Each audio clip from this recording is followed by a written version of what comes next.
of children who are either suicidal or presenting a threat to themselves or others, that we have something in place. So what we wanted to do, because we actually met this requirement years ago, we have to share with you, and not because we have to, we want to share with you what we've got in place. So the underpinnings for this particular training and this PowerPoint, which you're going to have access to, will help us figure out and what you can let your staff know, because those guys are the first line. They're the guys who see the kids, who start to get the heebie-jeebies, like, oh gosh, I'm getting a little worried about this kid. And there are certain kinds of things that we want the first line people to be aware of. So the purpose of this is to share with other staff. So the guys who are watching this, you almost become the trainer of trainers. And if you're not part of that cadre, talk to your admin, because there's two levels. There's the trainer of trainers that just tells the staff with this 25, it's a 25 screen PowerPoint. It's not long at all, on what a threat is, what to look for, and how to orchestrate stuff. For those of you who are doing the actual threat assessment and you're part of the threat assessment team, the screens, these screens are the same as yesterday, but those guys got a much more intensive training on how to do the protocol, what to do, how to manage, what to do with the case, what to do with the police, that kind of thing. This is going to train your teams, your teachers on what to look for, because that's the first line of identification. So that's where you fit in. You're going to be either deciding as a team at your school, do you put this on Zoom and let people just see it at one time? Do they want to, you want to upload it so they know what to look for as teachers? There are some issues that I'm very concerned about, truthfully. Our kids are home right now, and we've talked about this with the other teams. And we really don't see a lot of the nuances. I'm very worried, I think, and everyone is, you know, kids are home alone at certain points, kids are feeling frustrated, families are frustrated, many of them, because of the situations, the financial issues that are going on right now. And when there's internal turmoil within a home, more than likely the kids feel it. And sadly, because we don't have the kids with us, we're not there to monitor them. The teachers can through Zoom, but even then, that's pretty hard. So that's an issue. So again, once we're done, you're going to have to talk with your admin on how they envision sharing this with other staff. Okay? Becky, do you mind moving to the next, the screen? Guys, what we're going to do is share with you, I'll give you an overview, what a threat is, what types of threats there are, because I think you as either as you as a presenter or to whom someone will come and ask questions, you want to have a general feel about what's going on. Threats are different than no tolerance. Threats are different in the fact that they're not informal communication. It's not joking around. It's really an intent to show, I don't like what you did to me. I don't like who you are. I don't like that you're, you know, who you are in the system of our school. And actually, kids get these formal threats that show there's an intended victim, that there is something going on, and that kid could be threatened. They're either verbally or physically, and there is a problem. So it can be either spoken, written, or gestured. So that's what we have to let our staffs know, that if the kid gets a note, if another student says something that's inappropriate, or you know, that kid does this and he better watch his back, those are threats. One thing that I want to highlight, and you should highlight when you train, is when in doubt, if you're uncertain, if you get those little heebie-jeebies, assume it is a threat. Okay, use your judgment. Think almost like, if my kid heard that, how would I feel as a parent? Okay? Okay, let's go to the next one. What's the purpose of a threat assessment? The purpose of this, it all came about truthfully when all the stuff happened with Columbine. And we're going to show you some kids who were just very genuinely had issues. And this gives you a flavor of what we're looking for. There's a risk or an intent to have violence. So that's our biggest worry. That's our issue. We've got to provide supports for the kid who's problematic. And by doing so, as a school, I want you to look at number. Sorry, guys, we have a. Mute yourself. I love it. Thank you, Joseph. Factors to think about that too. So I'm gonna jump over number 7 very quickly. I'm gonna go to item number 8, and there are. That's a high school NIAA meeting. Whoever's on that. Had on the agenda just last week. Guys, please mute your audio. To convene committees to be able to look at this and really engage with our member schools, and I know you'll see some. Hello, people. I think it's coming from Jerry Wagner. One step at a time. Are you in favor of? Hey, Miss Rebecca, you're the host, so you can mute everybody. Thank you, babe. Are you in favor of B, in favor of C, or not? And if you are in favor, I guess he's. One of those, what would be the criteria around that? How does that work with open enrollment? Oh dear, guys, look at oh, you did it. Thank you. Whoop, whoop. Okay, guys, this is the most, well, we want to save every kid's life and get rid of the turmoil, but the real issue is also number 3. If we ignore these things, we're liable, we're culpable, and I do think you have to keep that fact in mind, okay? That if there is a potential for a risk for some poor child, and we hear about it, we become culpable. So we have got to be careful, use reasonable judgment in making sure that we're protecting that kid and setting up a protective environment for the perpetrator or potential perpetrator. So keep that in mind. We want to make sure our schools are violence-free, that the kids feel safe, but very importantly, we also, as admin as well as teachers, we all have licenses. We want to make sure that we are not culpable. Okie doke, Beck. Okay, who does it? Your site-based administrative team is going to assign whom they think would be the best for the team. Typically, it's someone who's had some background in psychological processes or counseling processes, because the bulk of the threat assessment has to do with what's the motivation here, what's going on. So if you are one of those guys, you went to the training yesterday where we really do try to get into the kid's head. Also, we may need to incorporate law enforcement, because there's many times these guys breach that fine line between, oof, we better get the police involved and let them make a decision with regards to, are there criminal pieces as well as emotional, social issues we need to address. Okay, this really does highlight the best thing. Number 1 is the law enforcement. NRS dictates what people can do. Kids can and cannot do. What's acceptable practice for discipline.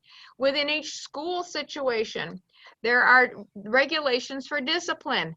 That's also a core issue. And thirdly, the psychologists look at the mental health. So it's a combination of everything. If we're lucky, we're not going to need the law enforcement, but typically, the school administration, there is some type of breach of conduct that we do have to address, but then we have to look at the underpinnings. What's the why there and how to make it better for a kid? So it could be all of the above. Okie doke. That's fine. So that's just FYI, so you're in the know. Okay, thank you. Okay, what's involved? It's investigatory. We really have to figure out what do we have, and there are 2 steps that we're going to talk about. Once we investigate, then we have to evaluate how serious is this.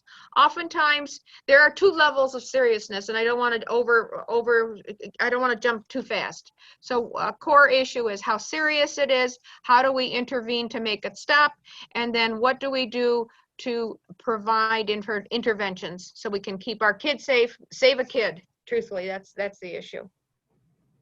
Thanks, Beck. Okay, this is the actual, like, how does it happen? A concern for violence or an issue goes to the admin. And see, that's why you're doing this, guys. That's why the purpose of this screen, this PowerPoint is your staff need to know what do I do when I have a kid that I'm a little worried about that might turn out to be a problem, threatening others? Is it a potential shooter? Isn't acting appropriately? The first thing, the admin are the ones who are the front line. They need to know what's going on, and then they do some determining through level 1. Are we okay there? Okay, so that's the issue. Number 1 step is to gather data. We've got to figure out, what do we have? Is our intel accurate? If it is, and we make some determinations, and we've got, with the threat assessment protocol, the people learned yesterday, and many of you already know, there's ways to make some good, solid decisions with the facts. So that way you're protected, the kid is protected, and we put things in place. So on the left side, you have inquiry, which is, again, the beginnings of an investigatory part. And so there's less involved, but definitely you're looking at the core issues to see if there's some substance to the threat. If there is, we go to a full investigation, where that's called substantive, where there are real core issues we need to address to see what's the motivation behind this, what caused this situation to become so high that it's come to a crescendo. Then we have to determine a threat level. So there are 2 very different. One is much lesser involved, the other is more intense, but both come up, number 1, both have the same processes. But the red side has much more in-depth analysis of what's going on and more investigatory work with talking to witnesses, talking to people who know the kid to make decisions. Okay, Becky. Okay, these are the things we identify. And I guess, guys, for all of you who have seen this yesterday, but these are the core things I want you to train your staff. We're not looking at just, we can't say with certainty on anything. You can't totally predict behavior. So we have to look at risk factors. And we were very lucky when this was all highlighted after Columbine, but in training from the FBI and the Secret Service, they kept emphasizing, we look at risk factors. Those are the core issues. It's not intuitive, it's more risk factors. Now I got to share with you, as a psych, we do use our intuition, but usually that's based on some solid evidence of some sort. So again, we're looking at risk factors, and we've identified it for the staff who are doing the assessment, but what we did, I'll show you in the screens here. These are some core things you'll see, and I want the staff, the general staff, to know what we're kind of looking at that are red flags for us. Okie doke, Beck. Okay, this is a core thing, guys. We never make a decision on one point, because I know when we start thinking threat assessment, oh God, that might mean that the police are going to get involved. What if I ruin this kid's future? What if that impacts his life? He can't get into college, those kinds of things. Well, this is a cost benefit issue. You know, the cost is looking at the kid's reputation, his needs. The benefit is we might save a kid. We might save not only the perpetrator, but we might save the potential victim. But there's more than just picking a kid. What we have to look at multiple signs. So there's a bigger, broader picture than one symptom. Another thing that we highlighted with the other guys who are actually going to do the assessment, we see a real change in the intensity of behavior, and we look at it from a developmental framework, meaning what we expect from a junior and senior high kid is very different from an elementary kid. Do elementary kids do threatening kinds of behaviors? You bet your life they do. And that becomes problematic. Even junior high kids are very different compared to senior high kids. So developmentally, we have to address those issues. Okay, Beck. All right. We were very much instructed by it was a group of people from the Secret Service and the FBI, and these are core issues. You're going to see it in all the literature. Do no harm. That means you go in with the attempt with a positive attitude. We're not going after a kid. We're trying to prevent issues and save them, save a life. We've got to be very careful, and this is the hardest part, mislabeling. We can't call a kid a perpetrator when in fact he's not. That is just not effective. We can't stereotype. Well, I knew another kid just like that, so this probably is the same thing. No, we cannot do that, and we cannot do it based on nationality or those kinds of issues. But the training shows some very basic things to look for that are behavioral symptoms that help us. This is the hard part, false cues. I do not envy deans and APs who end up doing lots of disciplinary stuff. You've just got to be careful that we don't over-identify.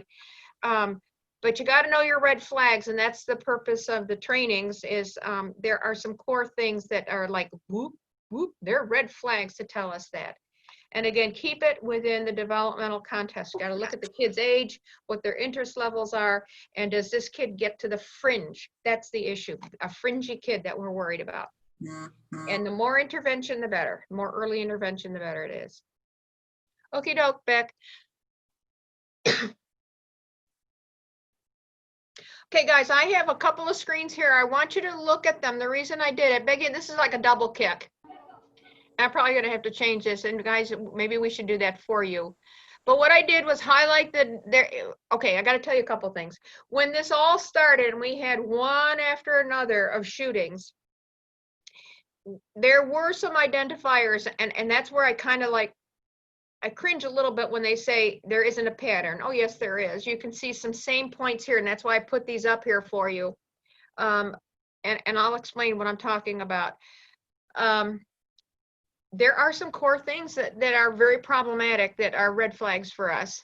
This is a kiddo, had an inferiority complex. He was depressed. His mother was suicidal. The family unit was breaking up. He had an interest in certain kinds of violent films and a very or games, and the jocks teased him. Terrible, you know what I mean? But that seems to be an MO, a lot of this stuff. Okay, Becky, go to the next one because you'll start to see there's a pattern here. Okay, this kid, poor coping skills, very little empathy. Father left family, then the girlfriend left him. So he had losses, and that's an issue. These kids, they start to feel like they're not connected. They've lost the things that are value, and these are embarrassing points. And look at it, he killed his mother. Okay, next one, Becky. Thank you. All right. Depressed again. See that? Both parents at home, but he had competition. His sister was smarter. So that talks to the dynamics within the home environment. There's another one called gay, and he had a crush on a female victim. Those are embarrassing times. And so that was kind of probably the crescendo, the difficult point for this child. So these are things that you start pulling together and you say, oh, geez, no wonder this kid was reacting. Okay, go ahead. This one, I want you to take a look at the picture. Look at his hair. That's a kid who, I mean, those are like devil, you know, that is very disturbing to me. He was depressed, was bullied, and he killed a ton of kids, 9 people. So again, these are problematic children. Okay, next one.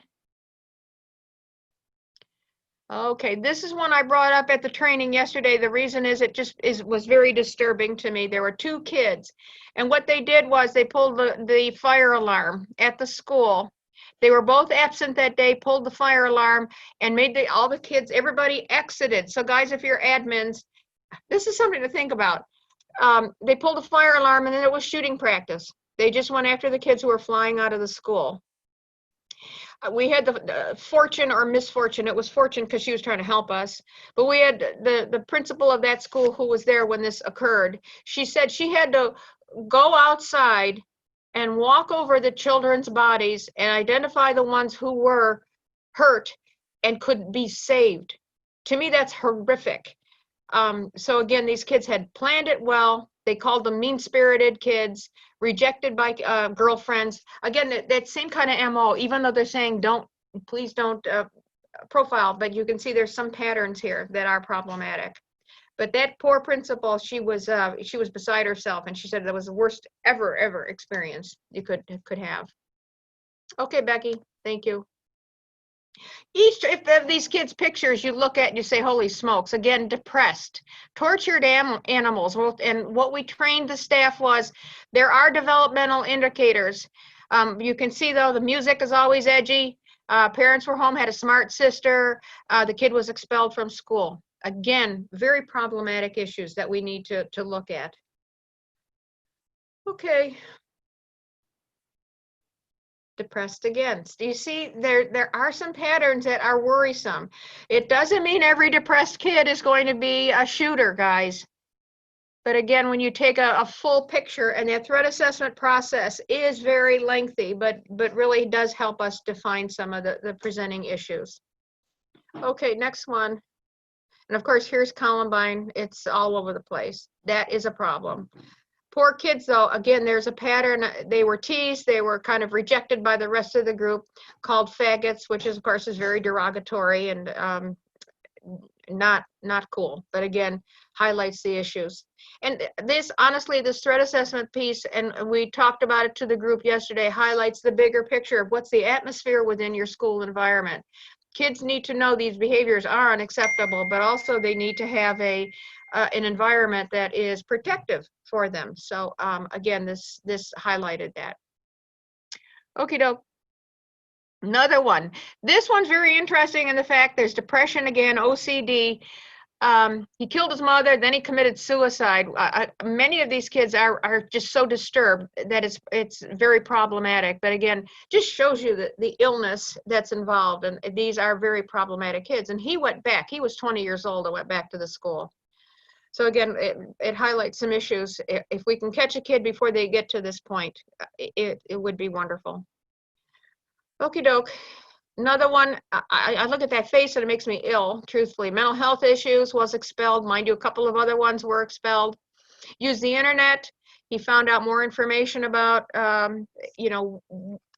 see, that's a problem for all of us, because the kids are using internets to dig into darker worlds, use of weapons, those kinds of things. And this is just very disturbing. Again, it's a whole different world.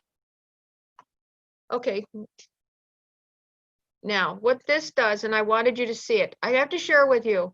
If you pull up threat assessment, pull up shootings, you're going to see, I found some new things on, and I told the group yesterday, they have a wonderful list of shootings by century, well, not centuries, every decade. They'll say how many, what happened and how many, those kinds of things. The core, the ones I'm showing you now, are really identifying the schools.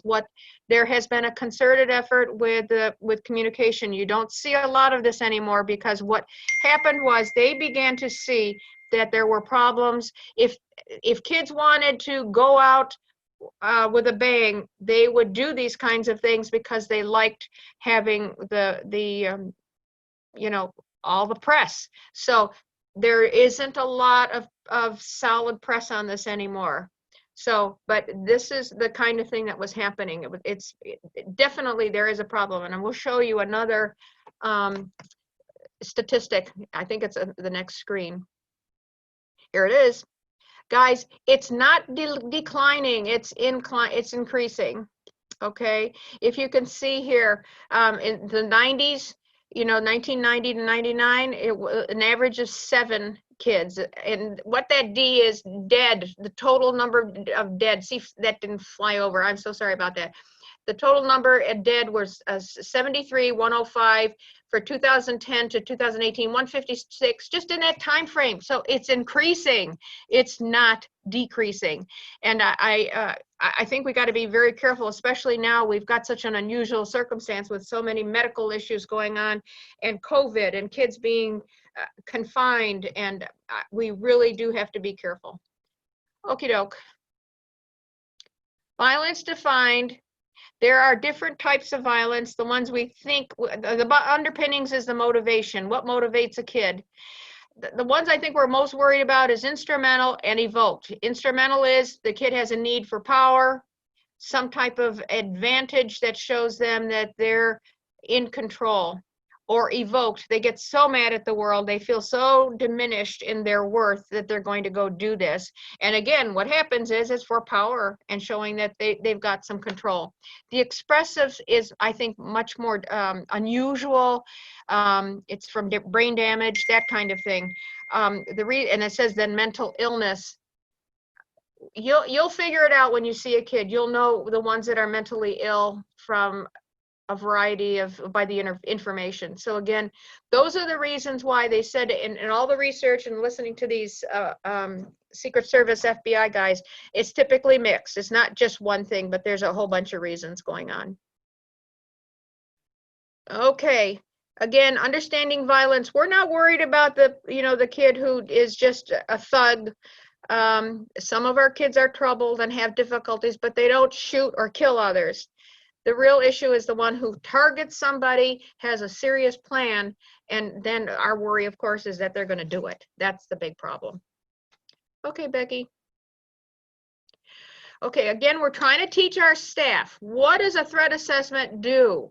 How does this how is it different from zero tolerance? Well, zero tolerance means we're not expecting any kind of bad behavior. But in these, we know the kids are having serious issues. We've got to see what we can do to prevent it from happening. So we have to take the context within which this kid is making a threat directed at somebody or something. Sometimes it's a school they're mad at. They might want to stay. They're going to bomb the school. So again, we're looking more at what's behind this motivation, what's there, what's going on, and we have to make sense out of it and provide interventions to stop it from happening. So zero tolerance is just a broad thing. We don't accept inappropriate behavior. This is much more focused for the mental health issues, and then of course the carrying on to how do we prevent this from happening? What interventions do we have to put in place? Okie doke, back. Guys, what we want to do is show people what are the reasons why kids go awry. What's the issue? What I wanted to show you, and we're not going to go into each area, but there are reasons why kids typically behave or misbehave. Typically, the younger kids have some pretty rough childhood experiences. Then they kind of see the world from a different set of eyeglasses. And how do they cope? Well, they adopt at-risk behaviors. And the kid that's different from a juvenile delinquent is typically, they're headed towards violence because it's their only way of sending a message or reacting to the environment they can't stand. So typically we're seeing a developmental pattern. And when people do the threat assessment, they're talking to the parent and the kid. Tell me about the history. What's going on? Was this kid involved in situations that were uncomfortable? Okie doke. Each block builds on the one before, and it just provides the support. It just doesn't happen. So if a kid has had a rough environment, a rough elementary group, that kind of thing, it builds one on top of another. So we've taught the people who do the threat assessments to really recognize it starts out early and then moves forward. So in the training, we talk to the developmental indicators. Typically, the younger kids are quiet and depressed and usually distant from the rest, and then they move to a different type of mentality where they try to find kids who are very similar to themselves and typically on the fringes. Okay, contributing factors. Guys, we have really become much more astute at this, and what we're seeing is kids are getting it from the internet. Kids are getting much more sharp. There's a copycat thing, and that's why they're no longer advertising a lot of this stuff on TV or talking about it on the news, because they found that this was a phenomenon. Always, access to weapons is the big worry, and that's when the police come and they want to know if there's a weapon in the house. And I've underscored with the training with the group doing the threat assessment is a warrior culture. And it's happening now, and I guess that's the issue I think we're all a little bit worried about, is that right now the issues are, you're seeing it on TV. People are going to these protests and many people are carrying guns. And there's almost a sense of permission. It's okay to be angry at the world. It's okay to politicize some of the issues, but it doesn't give kids permission to come to school or to violate our sense of security in a school environment. But it potentially can happen. And that's, I think, all our worry. And it's complicated by the fact we don't have our eyeballs on these kids every day. And that has me tremendously worried too. Okie doke. Guys, this is Stephen from Stephen Covey, Covey. And he said, we have a bank account. I wish it could show up, but it goes cha-ching, cha-ching, cha-ching, and there's withdrawals. The kids who are withdrawn have lots of withdrawals, just don't have that sense of self, sadly. But their deposits, if there are good positive deposits, the kids get that support. But sadly, many of our kids, their bank accounts are empty because they're not with their friends. They're not, any way we look at it, distant learning is not optimum. They're isolated. Their parents are feeling the same way, especially when you think about, especially in Las Vegas, so many people are unemployed and looking for jobs, and people are on the cusp of losing homes or apartments. They're all on withdrawal levels, and that's very problematic. So again, this really does fit our group. I turned mine down so you don't have to wear your headphones. Okie doke. Oh. Becky, can you go to the next one, babe? Okay, so what we do is we look for a bunch of data, and we've defined for everybody, what do we look at? There's communication, it's leakage. What these kids do, I think they become so distressed within themselves, they've got to tell somebody, and typically they have. The issue is finding out and empowering the kids who get this miserable information to move forward and tell somebody. So that's where remember I talked about the signs of suicide. We've talked about that before. You have to set up in your school environment a method whereby kids can unofficially, we have safe voice, but at school maybe even have a box where you can say outside the SSP's door or the assistant principal's door, the psych's door, the counselor's door, if you're worried about a friend, let us know. But again, what we've got to do is look for this leakage, because if they find out about it, then we can do something about it. And I got to tell you, most of them, you can see 3/4 of the cases, somehow the kid told somebody. Okay, so that's the issue. We've got to set up an environment and allow other kids to go to us and say, okay, we need some help here. Okie doke, Beck. Okay, bullies, we got to worry about the bully thing.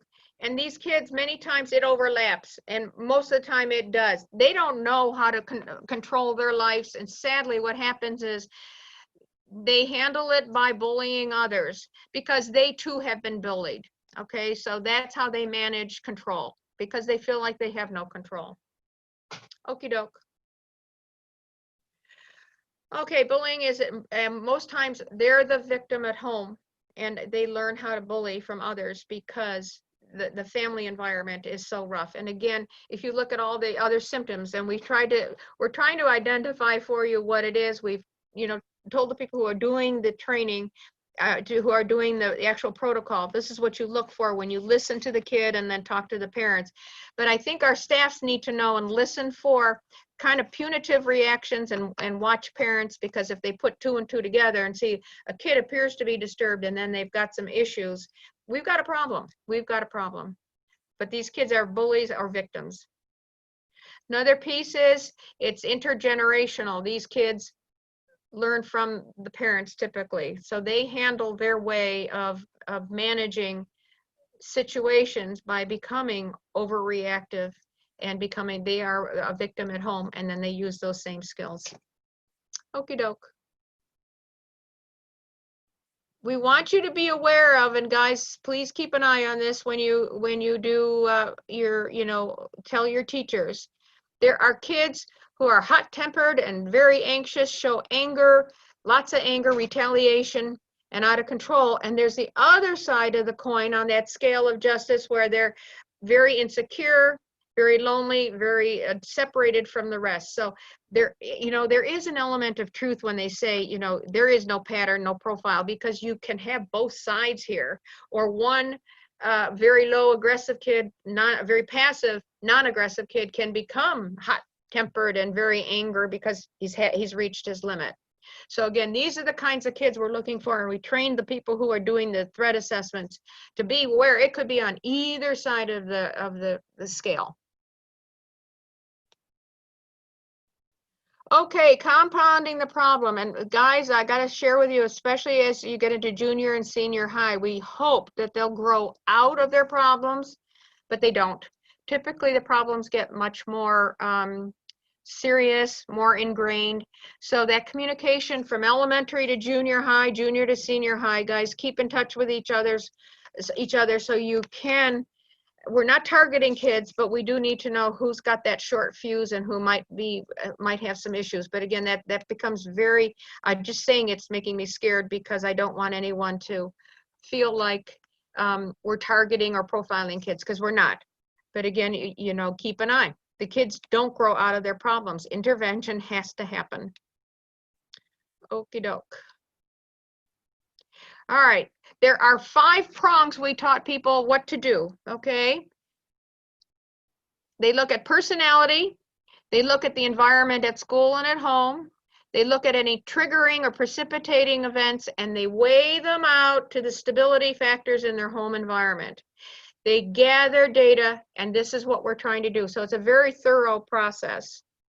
Okay, Becky. And in doing so, we don't profile, but we take each section and look at the facts. And the best way is to look at the kids' motivation. What's the method they plan on use? What's the mean to get, to get their method?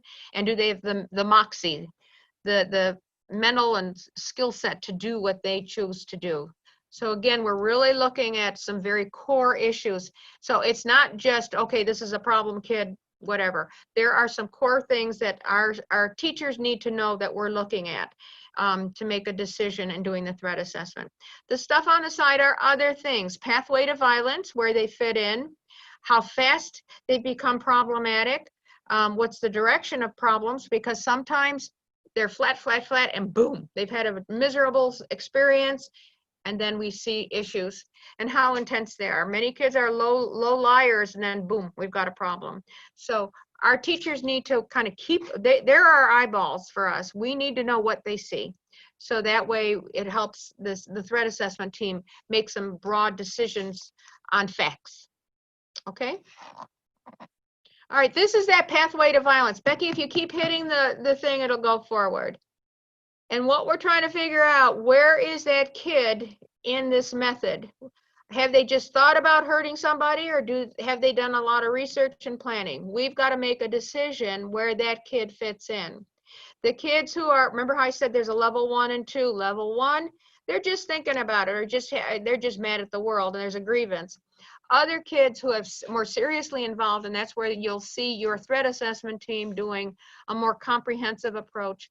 That's the higher level, and we'll see them with preparatory stuff, or much more involved in planning. So we want our teachers to know we've got to kind of figure out what kind of kid are we dealing with, because the higher up they are on that pathway, the more worried we are, and we've got to put more things in place.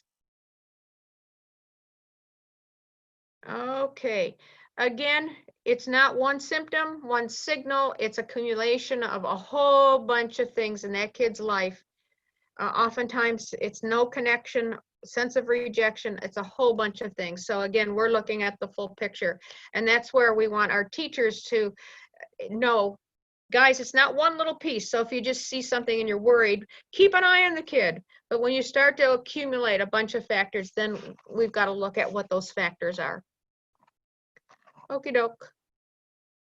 Okay, so again, what we're looking at is how imminent the threat is, what's the plan, how do they plan on doing it, are they injustice collectors, or is there an injustice that we as staff have to help them with? But any way you look at it, guys, any way you look at it, even if the kid isn't a high-level threat, something's wrong, because a kid wouldn't behave in that way. Most kids want to be good kids, or at least perceived as pretty okay. So when a kid starts to misbehave or threaten others or start to show aberrations in normal behavior, then we've got to intervene. Something's wrong, and we've got to figure out, what do we do? How can we help the kid feel better about themselves and make the school safer? Okay?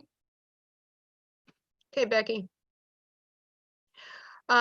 team issues. This is what the team has to deal with, but you're part of the team. If the school and the admin are involved, it's a tap dance that we have to do with children. We have to find out the issues and again, set up what's called a safety action plan. So kids who are involved in this process, if they're a mild kid with just some presenting issues, typically counseling will work.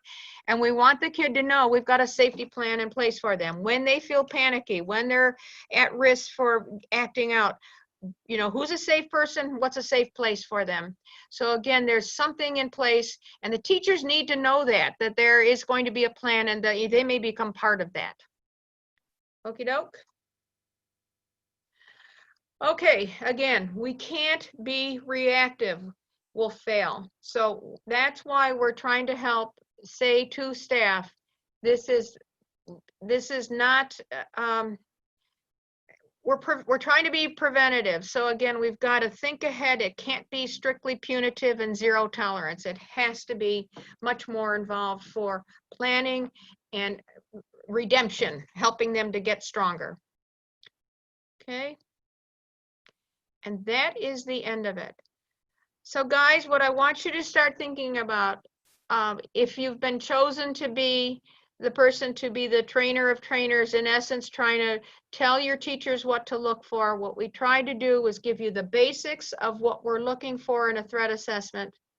The staff who are in the field are the ones who are going to be the first line. So teachers, as much as they say, I don't know about this and I'm not going to do the threat assessment, the real issue is they're the people we're relying on. They're going to get the intel for us. They're going to see it in a kid's writing, whether or not there are presenting issues. They're going to see the sense of a kid becoming isolated or drawings that have lots of guns and junk on them. Just keep an eye on that kid. But if you're worried about a kid, please let us know. They're our first line for intel as it is.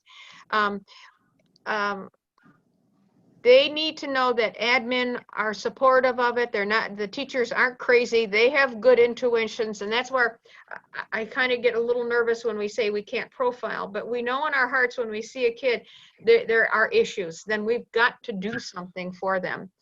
So guys, again, think through how you might do this. You might Zoom it at one time, or you might have a staff meeting or maybe a grade level meeting and go through the PowerPoint.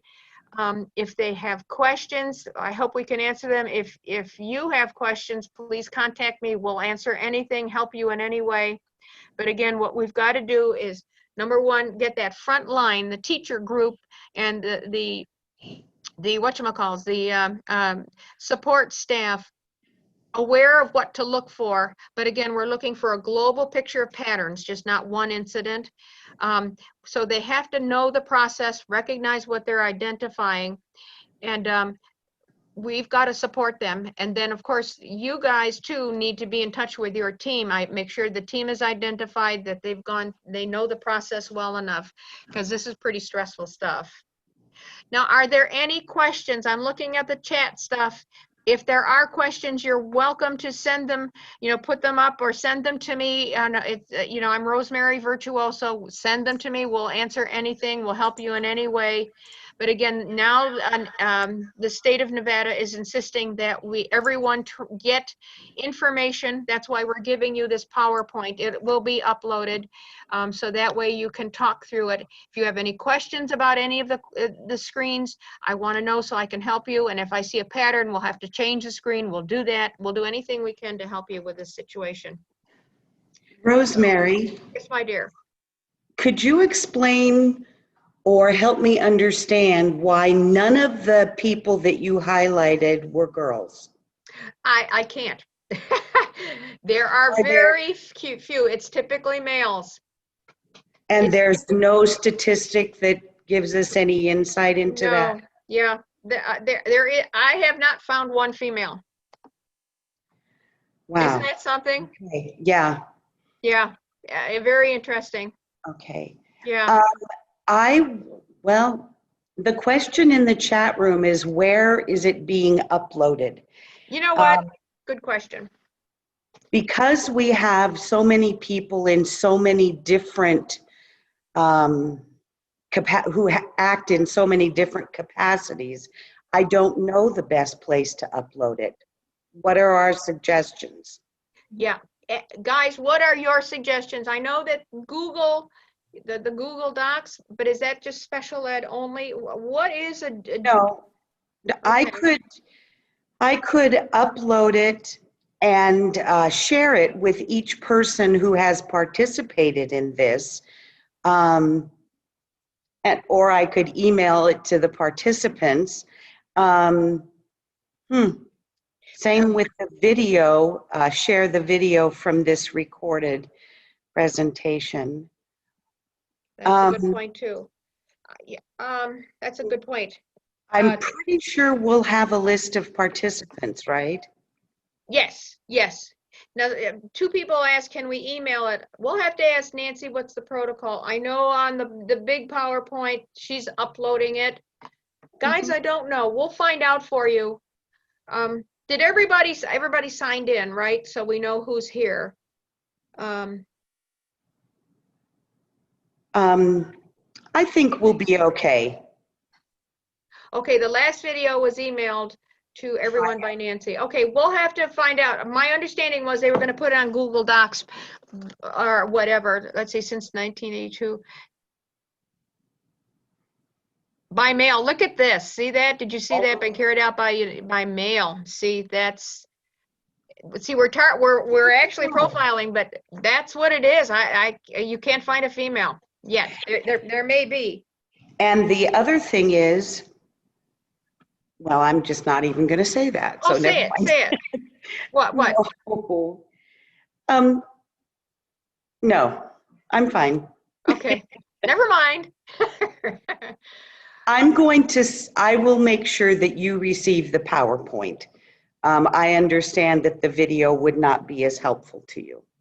Yeah, it's probably easier, probably because the mail. Oh, have. Okay, Yeah. then it's so interesting. This is an interesting topic. It really is, because we're not supposed to profile, but you see these kind of similarities here. Okay, Yeah. going back to how we're going to do that PowerPoint, we've got to talk to Nancy, because what I had heard was Google Docs was the way to be able to have you guys download it. So we'll figure that out and let you know how it's going to be done. But I will make sure everybody gets it. That's my gig. Thank you. I really appreciate it. Yeah. Thank you.